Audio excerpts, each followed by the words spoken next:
Hello there. Police in the southern English city of Dover are investigating an arson attack on an immigration office building. A suspect has been identified, though, and according to police reports, several incendiary devices were thrown at an immigration office building in Dover, and one person was slightly injured, according to the British police. A suspect who police said aimed two or three incendiary devices at the building has been identified and located. According to British media reports, it is a facility where refugees are housed. And according to the media, the suspect killed himself after the act. The authorities initially did not comment on this, though. The Conservative MP for Dover, Natalie Elficki, wrote on Twitter, "I'm deeply shocked by what happened in Dover today." Again and again, there are protests against migration in Dover. Many migrants arrive in the British city via the English Channel, and more than 38,000 people have crossed the English Channel illegally this year, significantly more than in all of 2021. The British government had recently tried to tighten immigration rules and deter migrants, including with deportation flights to Rwanda. Hatred of migrants has been fueled by the Tory party, not least since the Brexit campaign. At the forefront is the controversial Home Secretary Suella Braverman. Suella Braverman has a dream. If it is up to the British Home Secretary, who is back in office a week just after being forced to resign, a plane full of asylum seekers should take off for Rwanda before Christmas. "It's my dream, it's my obsession," said the minister a few weeks ago, smiling at the cameras. Home Secretary Suella Braverman wants to continue the government's tough course on asylum policy.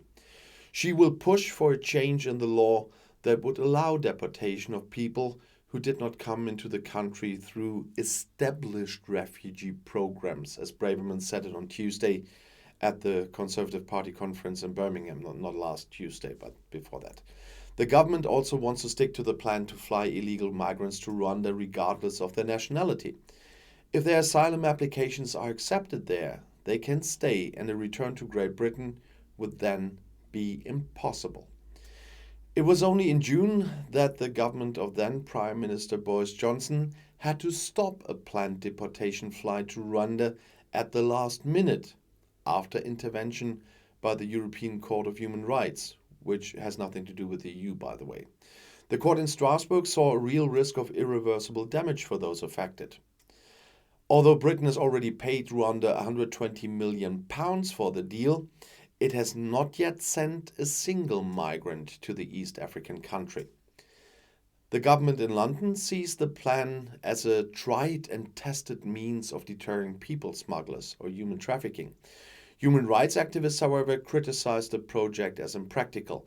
Activists said it was illegal and inhumane to take people to a country thousands of miles away where they didn't want to live. For several years, Great Britain has been confronted with a large influx of migrants and refugees from countries such as Syria, Afghanistan, Iran, Iraq, Yemen, and Sudan, who dare to cross the English Channel in often unseaworthy boats. Fatal accidents happen again and again. And we had a discussion in the comments earlier on another video like this, and I will make a video about this because the right wingers in the UK mix it up on purpose. I'm quite sure about this, but other mix it up and always get really triggered when I say the illegal crossings into the UK, and the crossings are indeed still illegal, and we all know the claims, no human is illegal, whatever, blah, blah, blah. But we have to look at the facts and the legal realities. And there's national law and there's international law. And that is why in the next days, as soon as I find the time to put it all together, what I need for it, I will make a video on why those crossings into Britain via the English Channel that we always imagine are illegal, but it has no consequences for the asylum rights of those people. And of course, I have to include, because of the Rwanda deal, why the Rwanda deal is once again a violation of this British government against international law. they really are making a habit out of it at the moment.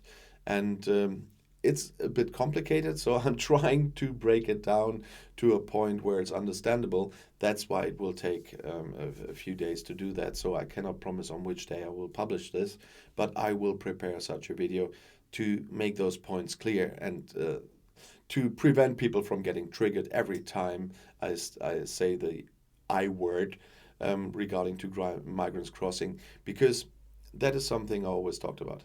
I'll stick to the facts. And even if people that follow my channel agree with me a lot, are listening, I sometimes have to state facts that you won't like either. So that's the way life is. But I hope you will appreciate that I try to stay on the facts path and will not copy certain people in governments or that are appearing everywhere in the world at the moment, that have quite an agenda and are working with lies and conspiracy theories and with fake news and whatever, and try to stick to the path of facts. And one quick reminder as well, I talked about this in my morning video, but this week there will be a meeting of the G7 foreign ministers. That meeting will happen in my hometown here in Münster, North Rhine-Westphalia in Germany. So whenever you see something on TV, in the news about this meeting, have a look. If you see historical buildings, you might see our cathedral that's right next door. We have very nice buildings here, and that is my hometown that you will see there.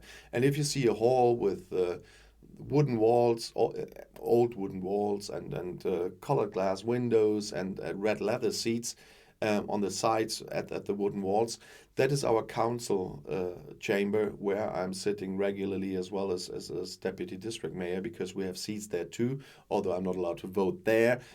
That's in my district council, but I have a seat there too, and I'm sitting there regularly, and so you can have a look at those places.